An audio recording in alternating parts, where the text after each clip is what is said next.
Si Maria Josefa Gabriela Carreño Silang ay ipinanganak noong 19 ng Marso taong 1731 at kilala bilang Gabriela Silang. Siya ay naaalala bilang isang walang takot na mandirigma at isang mahusay na pinuno ng mga mamamayan ng Pilipinas. Siya ay isang general ng militar sa paglaban sa kolonyalismong Espanyol at pinamunuan ang pinakamatagal na pag-aalsa laban sa mga kolonisador. Ang kanyang matapang na pamana ay humantong sa kanyang kamatayan.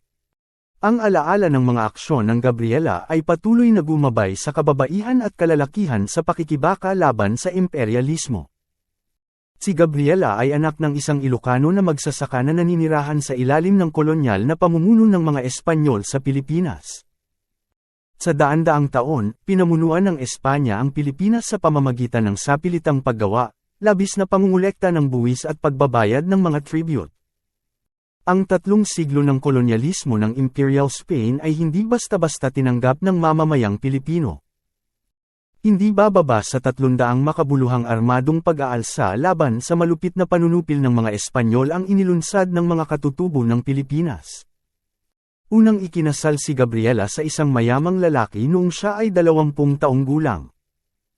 Pagkaraan ng 3 taon, iniwan niya ang kasal at nang maglaon ay nagpakasal muli sa isang 27 taong gulang na pinuno ng paglaban ng katutubong Ilocano na nagngangalang Diego Silang. Si Gabriela ay hindi lamang katuwang ni Silang, siya ang kanyang kapantay at pinakamalapit na tagapayo. Sa panahon ng 7 taong digmaan, isang digmaan sa pagitan ng Espanya, Britanya, Pransya at iba pang kapangyarihang kolonyal noong panahong iyon, si Diego Silang ay ikinulong ng mga Espanyol. Nakipag-alyansa ang Espanya sa France at iba pa laban sa Britanya noong panahon ng digmaan.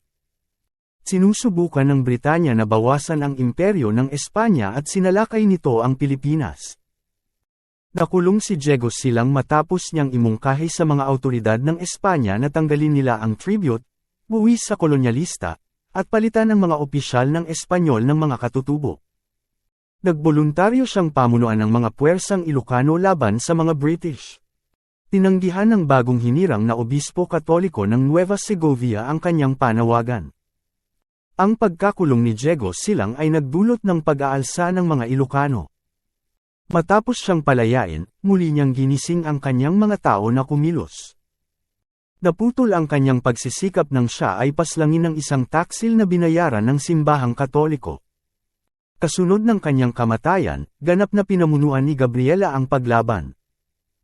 Lumipat siya sa kabundukan ng Abra upang magtatag ng bagong base, muling tipunin ang kanyang mga tropa at kumalap mula sa lokal na komunidad ng Tingguyan upang labanan ang mga Espanyol.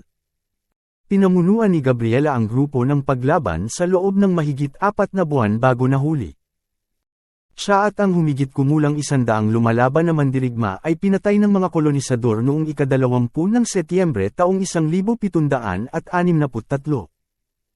Sa kalaunan ay natalo ng mga mamamayan ng Pilipinas ang kolonyalismong Espanyol noong 1898, para lamang magsimula ng bagong pakikibakang anti-kolonyal laban sa Estados Unidos. Sa kabila ng malupit, rasistang panunupil at marahas na massacre, ang mga imperialistang US ay nahaharap sa parehong mga problema tulad ng mga Espanyol. Hindi rin nila nagawang mapasuko ang mamamayang Pilipino.